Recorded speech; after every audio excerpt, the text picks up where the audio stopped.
If I told you that the greatest threats to power don't come from assassins, enemies, or wars, but from the people standing closest to you, some wear your crest, some eat at your table, some call you friend. But history is written not just in bloodshed and glory, it is written in betrayal, hesitation, flattery, and silence. These are not sins recorded in any holy book, but they are carved deep into the ruins of collapsed empires and fallen men. The truth is simple. If you tolerate the wrong behaviors, you do not lose your crown overnight. You begin bleeding power one drop at a time. You won't hear the thunder of rebellion first. You'll hear the quiet rustle of someone stepping back when you need them most. Niccolo Machiavelli didn't warn us about open violence. He warned us about invisible rot, the kind that grows beneath the surface while the throne still looks polished. And if you think this is only about kings or politics, think again. Every leader, every parent, every CEO, every man or woman trying to build something in this world must learn to spot these 7 unacceptable behaviors or risk becoming a ruler in name only. Because power is not stolen. It is surrendered through tolerance, through mercy, and through the naive belief that everyone who smiles is on your side. You never truly know who stands with you until the storm hits. In times of success, loyalty is cheap. Everyone shows up when there's money on the table, light in the sky, applause in the room. But when pressure builds and everything you've built begins to shake, some of those same faces vanish without a word. That's not coincidence. That's character. Crisis doesn't create traitors, it reveals them. The ones who disappear when your name is under fire, who stay silent when your enemies sharpen their knives, who make excuses instead of taking your side, they are not allies. They are liabilities dressed as friends. Worse still are those who reappear once the dust settles. They come back with carefully packaged justifications. I didn't know how to help. I thought you'd want space. I was dealing with my own challenges. But the truth is, they were waiting, watching, hoping you'd fall. And now that you've survived, they return not out of loyalty, but out of opportunity. Forgive this once, and you invite betrayal twice. Tolerate one absence, and you'll find yourself surrounded by people who check the wind before they check their conscience. True loyalty isn't measured when things go well. It's tested when everything goes wrong. A single loyal person who stands beside you when you're under siege is worth more than 100 who only show up to celebrate your wins.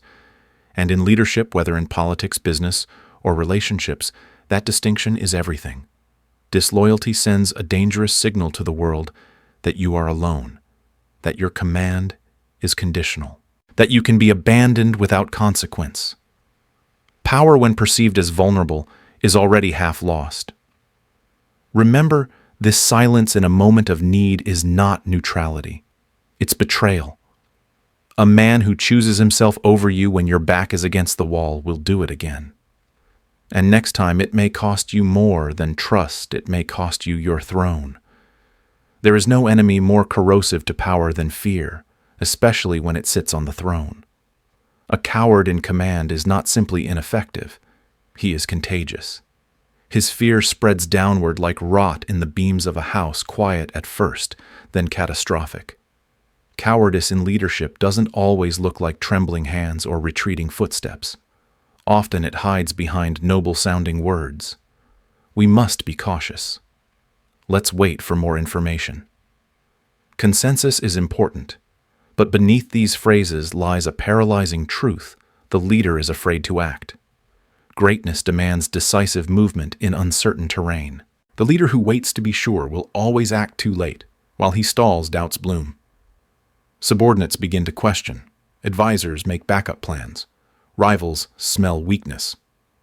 Fear at the top is never isolated. It fractures the chain of command, infects morale, and invites chaos. A kingdom led by a coward does not need to be conquered. It will crumble under its own hesitation. But the danger runs deeper. The coward will often disguise his fear as moral restraint. He'll speak of peace, of compassion, of not wanting to act too hastily. He'll tell himself he's being wise, but in truth, he is hiding, hoping someone else will decide for him, hoping the problem will resolve itself. But leadership is not about hoping. It is about choosing. Sometimes it means choosing the hard path, the unpopular path, the path that gets your hands dirty, but saves the structure.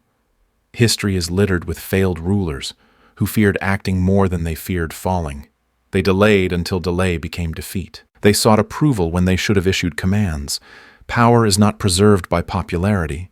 It is preserved by resolve, by the willingness to bear the weight of unpopular action.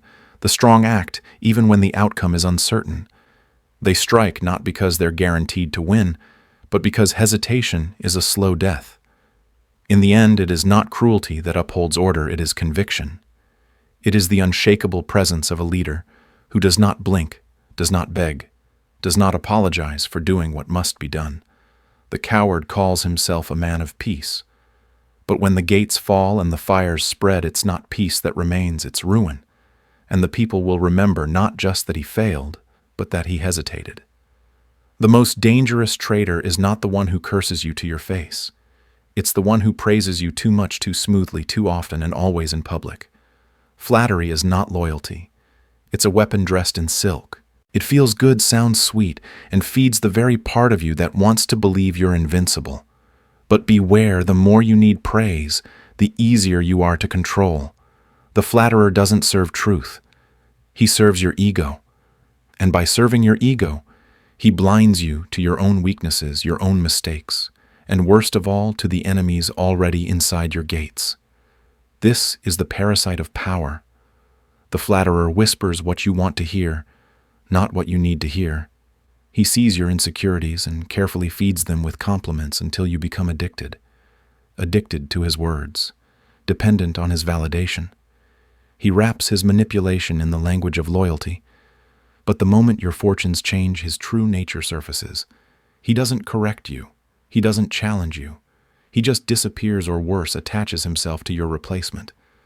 In a court full of flatterers, there is no foresight, only mirrors. Mirrors that reflect your image, your opinions, your biases, all filtered through a chorus of yes men too afraid or too self-serving to tell you the truth. And in that echo chamber, danger grows. Because no one dares to warn you of the fall until it's too late. The flattery has rotted your judgment. You don't see the cliff ahead, not because you're blind, but because you've been made to feel invincible. Genuine loyalty, by contrast, is uncomfortable. It disagrees. It challenges. It risks your anger to protect your future. The one who truly serves you will tell you when you're wrong, not because he wants to wound you, but because he wants you to win. He sees the bigger game. The flatterer only sees his own gain. And if you're foolish enough to mistake his sweetness for loyalty, you will empower a man who will bury you with compliments. Real loyalty survives discomfort. Flattery dies the moment it's no longer rewarded. So judge your inner circle not by the praises you hear, but by the truths they're willing to tell. Ask yourself who dares to disagree with you. That is the one you must keep close.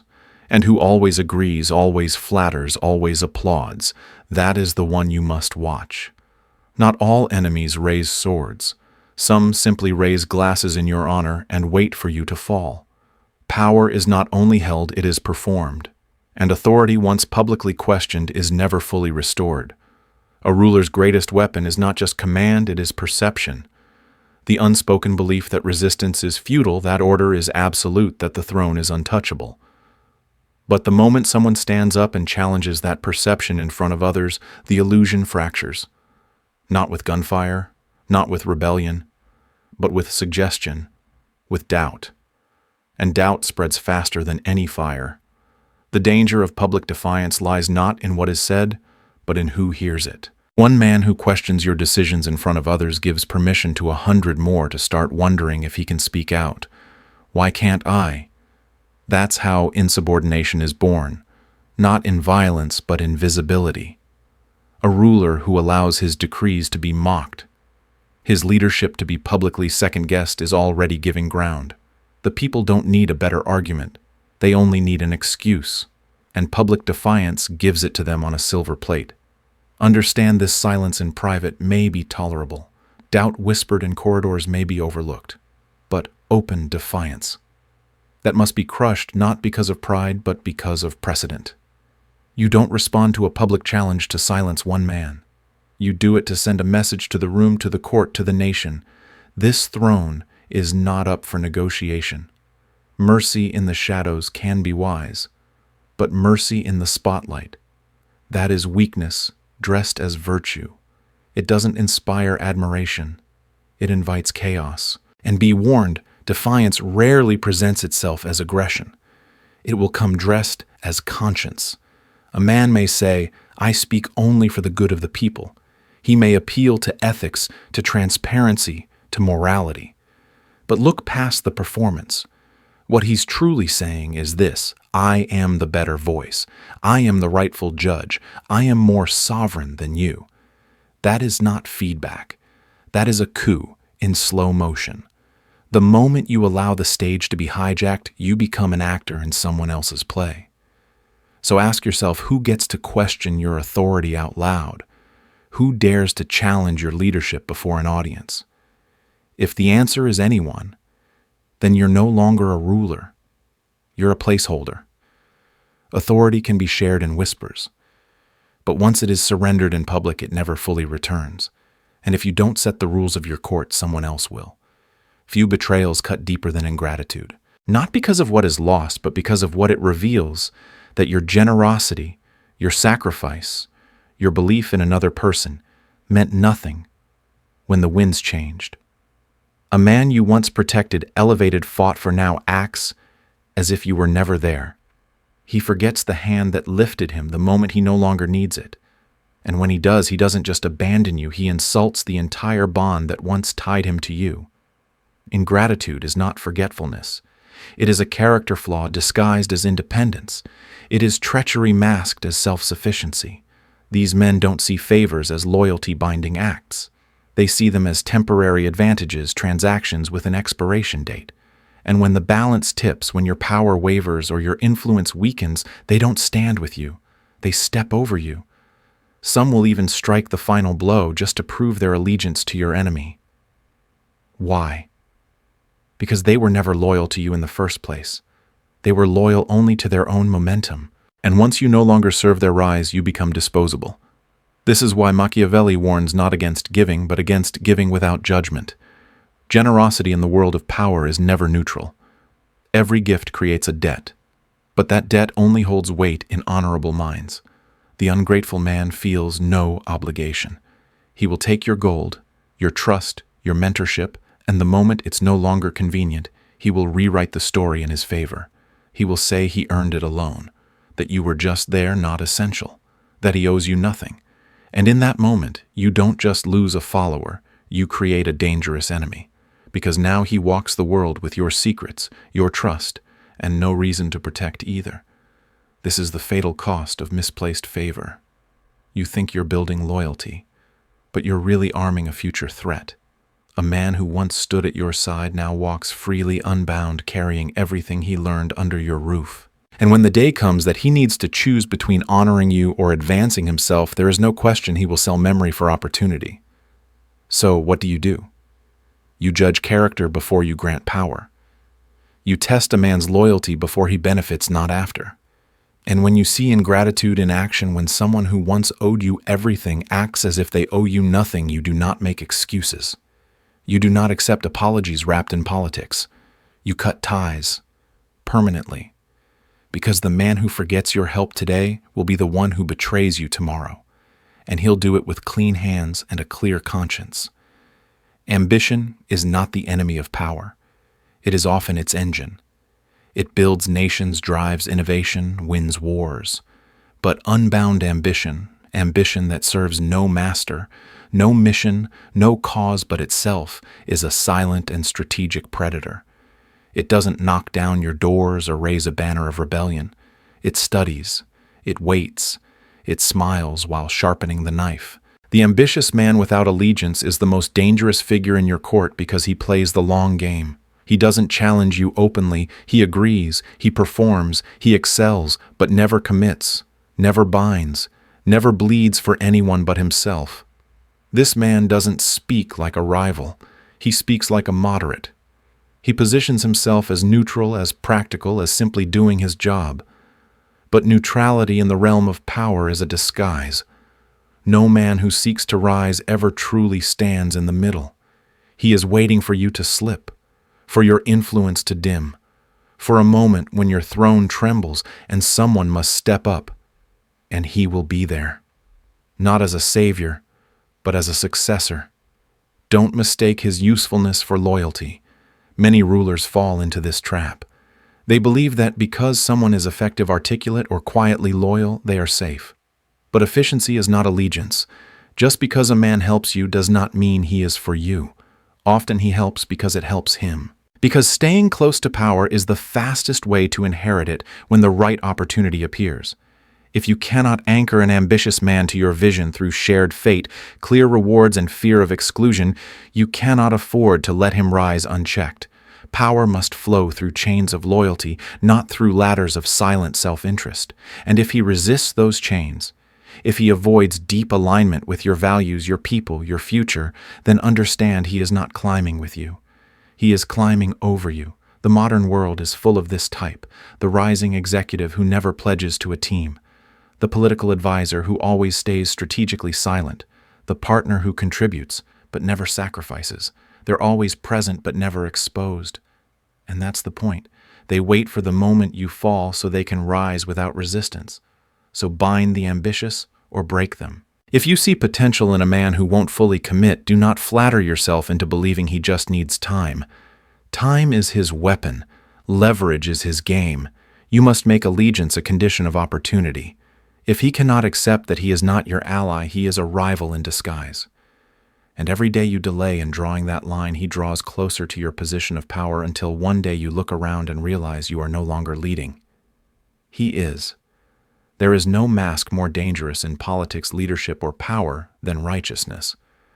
Because when morality is turned into a weapon, it strikes harder than any army and cuts deeper than any sword. The man who accuses you on ethical grounds is not always fighting for justice. Often, he is fighting for position. And the scariest part? He does it while looking like a hero. He wraps his ambition in virtue. He wears decency like armor.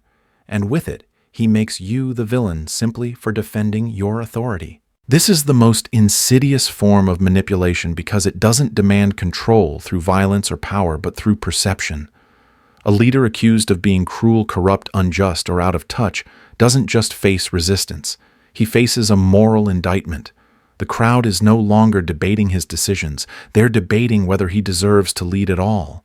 And once you are forced to justify your right to lead, you've already surrendered part of it. You're no longer commanding, you're defending. And power that has to explain itself is already bleeding out. Watch carefully for those who raise their voices on behalf of the people, who declare we deserve better, who evoke the gods, the future, or the soul of the nation. These are not always the voices of truth. Many times they are the voices of personal ambition masquerading as public concern. They don't want to improve the system. They want to inherit it. And the most effective way to do that without getting their hands dirty is to paint you as morally unfit. They ask questions they already know the answers to. They stir crowds they know are looking for someone to blame. And they do it not because they care about justice, but because outrage is easier to gather than loyalty. This tactic works because it paralyzes strong leaders. It forces them into hesitation. Am I being too harsh? Will I look bad if I respond? What if the people believe him? And in that space between hesitation and response, the accuser gains ground. It's not through laws or policies or coups that power gets taken. It's through headlines, whispers, and the slow shift in narrative that turns you from leader to tyrant in the public eye. You must never allow morality to be used as a leash around your authority. You can allow dissent, but never allow a man to elevate himself above your position using the language of virtue. The people can believe in morality. They can strive for ideals. But you, the ruler, must understand morality is sacred when it's real and lethal when it's staged. Once you reward false outrage, once you let virtue theater win influence, your court will no longer be a place of governance. It will become a stage full of actors playing saints while sharpening blades behind the curtain. So listen to those who speak calmly, consistently, even quietly, about what's right. But be ruthless with the ones who weaponize decency, who shout righteousness while reaching for your throne. In a moral battlefield, you don't lose power through defeat. You lose it through perception. And by the time you realize they never wanted justice, they just wanted your crown, it's already too late. In life, just like in leadership, your greatest threats rarely come from enemies who confront you. They come from the people you trust who stay silent when you're vulnerable, flatter you instead of challenge you, or hide behind morality while plotting your downfall. This isn't just political theory, it's a mirror. Every workplace, relationship, or community contains these behaviors in disguise. The friend who vanishes when you need support. The coworker who praises you publicly but resents you privately. The person who uses virtue to elevate themselves while undermining others. Machiavelli's warning isn't just for rulers, it's for anyone trying to build something strong in a world where loyalty is often conditional and appearances are weaponized. The lesson is clear. Don't judge people by how they treat you when you're successful, judge them by how they show up when you're not. Watch who offers truth, not just comfort. Pay attention to who disagrees with integrity and who agrees to gain favor. And never confuse silence for support or performance for principle. Power, influence, or even just peace of mind in your personal life all depend on the courage to recognize uncomfortable truths. Whether you're leading a company, raising a family, or protecting your boundaries, your survival depends on knowing who's truly with you. Cut ties with betrayal, cowardice, false praise, and moral manipulation before they grow into cracks that destroy everything you've built. If this message struck a nerve, it's because you already know these patterns. Don't just think about them, act on them. And if you want more content like this grounded in history, psychology, and human nature, subscribe, hit like, and share this with someone who needs to hear it. The lessons that save empires can also save your life.